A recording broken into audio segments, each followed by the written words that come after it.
नमस्कार, आप निष्कर्ष भारत देख रहे हैं। मैं पल्लवी।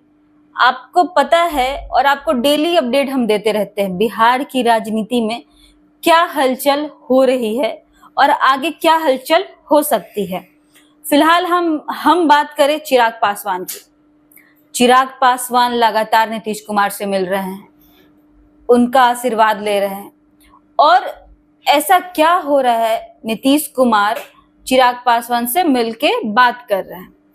वही हम चिराग पासवान का बात करें तो चिराग पासवान नीतीश कुमार को पहले नंबर से हटा के दूसरे पे भी नहीं, तीसरे पे उन्होंने फेंक दिया था। उसके बारे में बात करेंगे। तो चलिए, हमारे साथ मनोज सर हैं, उनसे बात करेंगे और आपको वो ब्रीफ करेंगे कि बिहार की राजनीति में चिराग पासवान और नीतीश कुमार का जो ये गेम है, क्या मोदी प्लान गेम है या फिर कुछ और प्लान है। मनोज सर, चिराग पासवान नीतीश कुमार से कल मिले, पैर छू के उन्होंने प्रणाम किया, नीतीश कुमार ने भी आशीर्वाद दिया। ऐसी क्या बातें हुई कि अचानक से चचा भतीजा वाला जो सीन आता है वो आ गया है। फिर उसके बाद वहीं हम बात करें तो तीसरे नंबर पर उन्होंने धक्का दे दिया था नीतीश कुमार को। तो ऐसा क्या हुआ कि फिर एक साथ मिल रहे हैं वो। देखिए पल्लवी, सबसे बड़ी बात आप समझिए कि चिराग पासवान ने अपना 100% स्ट्राइक रेट दिया है। 5 सीटें, 6 सीटें पिछली बार उनकी थी, इस बार नरेंद्र मोदी ने उनको 5 सीटें दी, 1 सीट उनसे वापस ले ली सीट। लेकिन सबसे बड़ी बात यह कि चिराग पासवान ने अपने को साबित किया और नीतीश कुमार इस बात को समझ रहे हैं। राजनीति में देखिए ये सब चीजें होती रहती हैं कि 2020 में उन्होंने तीसरे नंबर पे पहुंचा दिया, वो विधानसभा के चुनाव में। और उसका कारण ये था कि नीतीश कुमार के ही कुछ लोग जो हैं चिराग पासवान की पार्टी को तोड़े थे। ये सब लोग जानते हैं कि नीतीश कुमार ने ही पशुपत पारस को अलग किया था, उनका बंगला जो है छिनवा के दे दिया था सब कुछ। चिराग पासवान अब एक ताकत के रूप में बिहार में पल्लवी उभर रहे हैं और ये नो डाउट आप देख रहे हैं। शायद आप देखती होंगी कि जो उनकी सभाएं लोकसभा चुनाव के समय वो कर रहे थे, शायद जनता उमड़ रही थी, युवा उमड़ रहे थे। वहीं उल्टे तेजस्वी यादव के यहाँ देखा जाता था कि सभा में लोग तो जुट रहे थे लेकिन वो वोट बैंक में उसे बदल नहीं सके और 4 ही सीट पे आए, वहां उसके जगह चिराग तो नीतीश कुमार समय को बड़ा सही तरीका से पहचानते हैं पल्लवी। नीतीश कुमार समझ चुके हैं कि ये हम चिराग और भाजपा ये तीनों मिलके फिर से आने वाले विधानसभा चुनाव में एक रहेंगे, कब्जा हम करेंगे। क्योंकि चिराग पासवान के पास यदि 5 लोकसभा सीटें उन्होंने जीती है तो 30 और 35 का वो डिमांड करेंगे पल्लवी प्रधानमंत्री नरेंद्र मोदी से कि हमको कम से कम 30 सीट चाहिए। और आपको याद होगा जब उनके पिताजी थे तो एलजेपी का सबसे बेस्ट प्रदर्शन रहा था 27 सीटों का यहाँ पे बिहार में। तो हो सकता है कि चिराग पासवान बार्गेनिंग करेंगे, 30 नहीं मिले 25 मिले, और नीतीश कुमार और एनडीए के कुनबे की कोशिश रहेगी कि एकदम चिराग पूरा 100% विधानसभा में लेके आए। जैसा चिराग को देखा जा रहा है, चिराग मेहनत कर रहे हैं, उनके सांसद देखिए मेहनत कर रहे हैं, शाम रात को पहुंच जा रही हैं।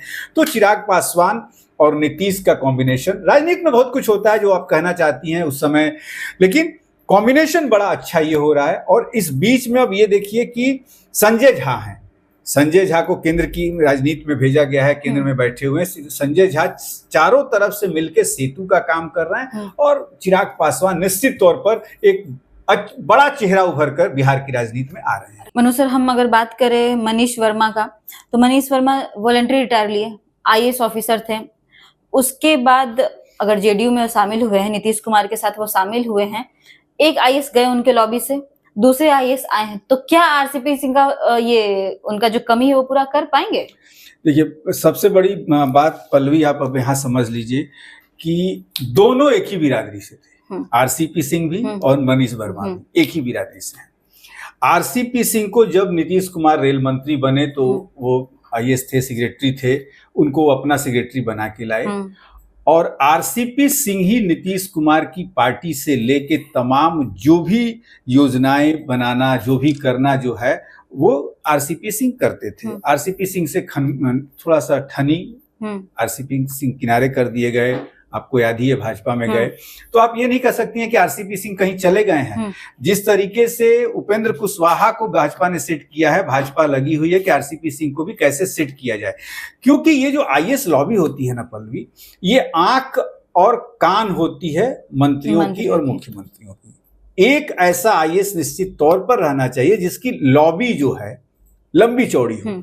मनीष वर्मा नीतीश कुमार की ही बिरादरी से आते हैं, सीनियर आईएएस हैं, जदयू ज्वाइन किया, और जहां तक राजनीतिक गलियारों से खबरें आ रही हैं उसमें कहा जा रहा है कि कमान जो है नीतीश कुमार सौंपेंगे, या एक तरह से कह लीजिए कि कान और आंख जो है नीतीश कुमार की मनीष वर्मा करेंगे। कहां से किसको कितना क्या जुटाना है, संजय झा को क्या कहना है, मैंने पूरा वो अब नीतीश कुमार जो है अपने नहीं बोल के वो एक तरह से कह लीजिए कि मनीष वर्मा से सारे काम करवाएंगे। हाँ।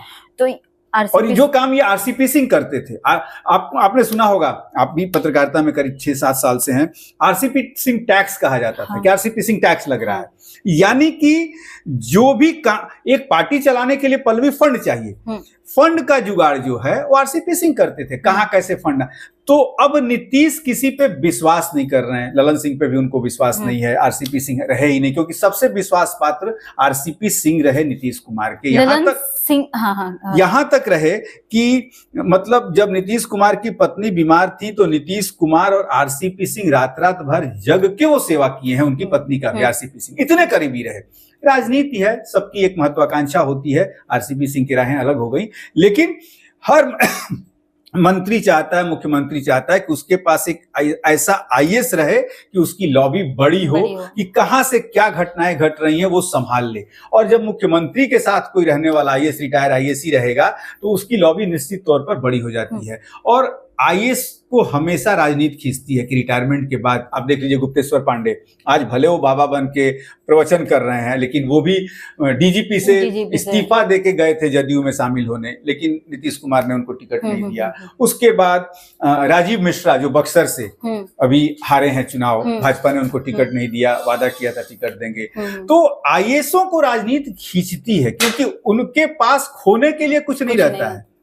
और जब चकाचौंध वो लाल बत्ती की गाड़ी मिलेगी, भले वो लाल बत्ती की गाड़ी में नहीं, ब्लू बत्ती की गाड़ी में चलते हैं, एक सिक्योरिटी, लेकिन जो चकाचौंध है राजनीति की वो उनको आकर्षित करती है। और मनीष वर्मा तो नीतीश के बड़े ही करीबी हैं, आज कम से कम 4 साल से उनके साथ काम कर रहे हैं, और नीतीश के बुलावे पे ही वो ऐच्छिक रिटायरमेंट लेके आए हैं। अच्छा, यहाँ अगर हम बात करें ललन सिंह का, तो ललन सिंह जदयू के साथ ही तो हैं, कहाँ अलग हुए हैं वो?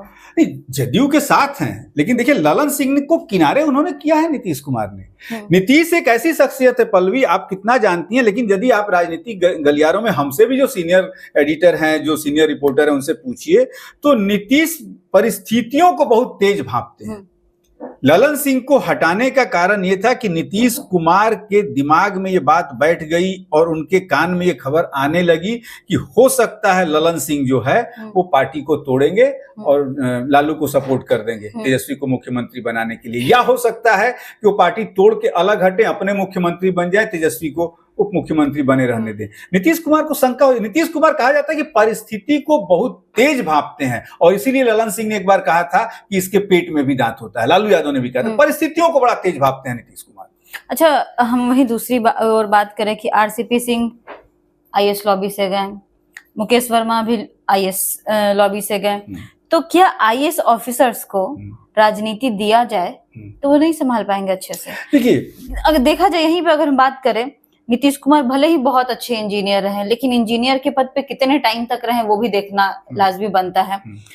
इंजीनियरिंग की पढ़ाई किए, तो एक इंजीनियर और एक आईएएस ऑफिसर, हम कहा जाता है कि सबसे टफ एग्जाम होता है आईएएस ऑफिसर का, यूपीएससी का एग्जाम सबसे टफ होता है। तो वो जब क्रैक करके वो इतने सालों तक उस पद पे काम करके एक कोई भी जिला या किसी भी ब्लॉक में उसको दिया जाता है, समय बहुत अच्छे से संभालता है, तो क्या वो बिहार नहीं संभाल पाएगा या फिर किसी भी अदर स्टेट को संभाल नहीं पाएगा? देखिए, इस माइंडसेट को क्यों नहीं चेंज किया? एडमिनिस्ट्रेशन पल्लवी आप समझ रही हैं, जहां से आप पूछ रही हैं सवाल, एडमिनिस्ट्रेशन चलाना एक अलग बात होती है। वो कितना भी तेज आईएएस होगा, कितना भी कड़क आईएएस होगा, लेकिन उसको बात तो मुख्यमंत्री की सुननी होगी। यही चीज तो मैं पूछ रही हूँ आपसे, बात मुख्यमंत्री की सुननी होगी। लेकिन जब वो सत्ता की गलियारों में उस कुर्सी पे जाके कहीं बैठेगा तो वो जानता है कि कौन सी योजनाएं कैसे बनानी है, कौन सी योजनाओं को कैसे इम्प्लीमेंट कराना है। आज देखिए नीतीश कुमार इंजीनियर, आपने कहा, जाते हैं तो बकायदे जो आईएएस अधिकारी और जो इंजीनियर उनसे कहते हैं कि यहाँ पे इस तरीके का अलाइनमेंट देना, इस तरीके की सड़क निकलेगी, ऐसे होगा, सब कुछ सलाह देते हैं। एक आईएएस, नो डाउट, एक आईएएस यदि सत्ता की गलियारों में पहुंचता है तो वो बड़े अच्छे से चलाएगा, ये कोशिश करेगा कि कम से कम में योजनाओं को पूरा किया जा सके।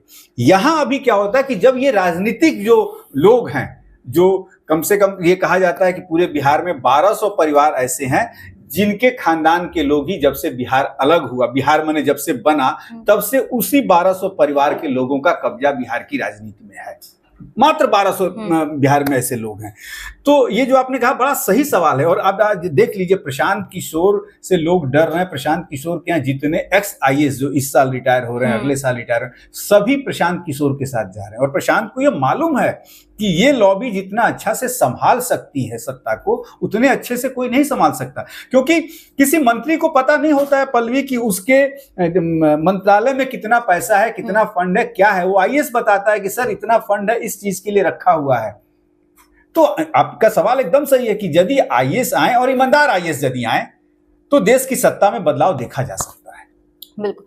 एक और आईएएस ऑफिसर पे ही एक सवाल आया है मेरे दिमाग में कि कहा जाता है कि कोई भी, मान लीजिए कोई एक थाना हुआ, फॉर एग्जाम्पल अपना बोरिंग रोड का एसकेपुरी थाना हुआ, हमारे एसपी साहब रहे, इन लोगों को, हर लोगों पे, वो आईएएस ऑफिसर हैं, इसे यूपीएससी निकाल के गए हैं, वो एसपी बने हैं, तो क्या किसी थाना पे दबाव रहता है कि आपको ये चीज कर ही देना है? जैसे फॉर एग्जाम्पल हम आपको बताते हैं, हम हेलमेट नहीं पहने हैं, हमारा चालान कटना है, तो 2 लोगों का चालान कटना है, साथ में 2 लोग एक बाइक पे बैठते हैं, मेरा भी कटा, उसका भी कटा, तो क्या हर एक थाना को टारगेट दिया जाता है एसपी से? या फिर एसपी को ये भी बताइए, थोड़ा एक्सप्लेन करिएगा कि एसपी के ऊपर किसका दबाव रहता है कि हर एक थाना को वो टारगेट दिया जाता है? देखिए, ये जो आपने बात कही दबाव देने की, दबाव देने की बात नहीं होती है।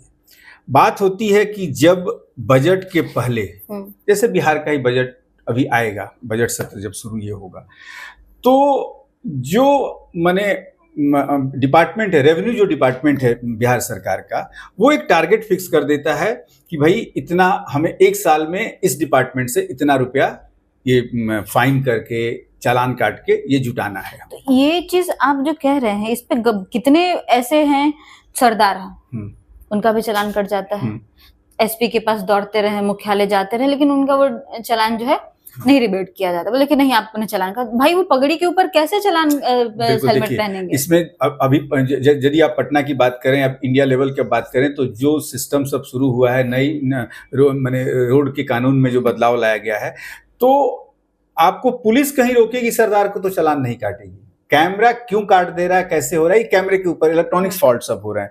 लेकिन जो जहां तक आपने टारगेट की बात की, टारगेट एक रेवेन्यू डिपार्टमेंट सोचता है। जैसे बिहार में, अब बिहार में शराब बिक्री बंद है, शराब का तो टारगेट है नहीं कि कौन कहाँ पी रहा है, छापेमारी हो रही है, छापेमारी हो रही है तो सोच लीजिए आप 5000 रुपया जो पिए हुए रह रहा है उससे फाइन लिया जा रहा है। कितना पैसा रेवेन्यू में आ रहा है? ऐसे बिहार का जो रेवेन्यू था शराब से, वो करीब 40,000 करोड़ रुपया था, जो बिहार सरकार को नुकसान हो रहा है। तो यही सब पैसों से डेवलपमेंट के काम होते हैं। दबाव आप ये मत कहिए कि एसपी के, हाँ दबाव कहाँ होता है, यदि मान लीजिए ये चालान में और इसमें दबाव नहीं होता, कोई बड़ी घटनाएं घटती हैं तो मंत्रियों का प्रेशर रहता है कि भाई हमारे जिले की बात है, थोड़ा सा इसमें कानून में थोड़ा सा कमजोरी कर दीजिए, ये सब दबाव हो सकता है। लेकिन और आजकल जो आईपीएस अधिकारी हैं वो किसी के दबाव में आते नहीं है, क्योंकि कानून और नई जो दंड संहिता आई है उसमें क्लियर कानून। ये हमारा इस वजह से सवाल रहा, कितने ऐसे, उस चीज का हम आपको प्रूफ भी दिखाएंगे, वो भी चीज वीडियो जल्दी रिलीज किया जाएगा हमारे चैनल पे। कहना ये है कि अभी हम लोग जा रहे हैं, अभी हड़ताली मोड़ पहुंचे, तो कितनी बार होता है बहुत जल्दी में चले गए, वहां पे पुलिस अधिकारी हैं, उनका कहना होता है कि चालान तो काटेंगे मैडम, बोले सर थोड़ा सा आगे बढ़ना था, जाने देते, बस 5 मिनट का बात है।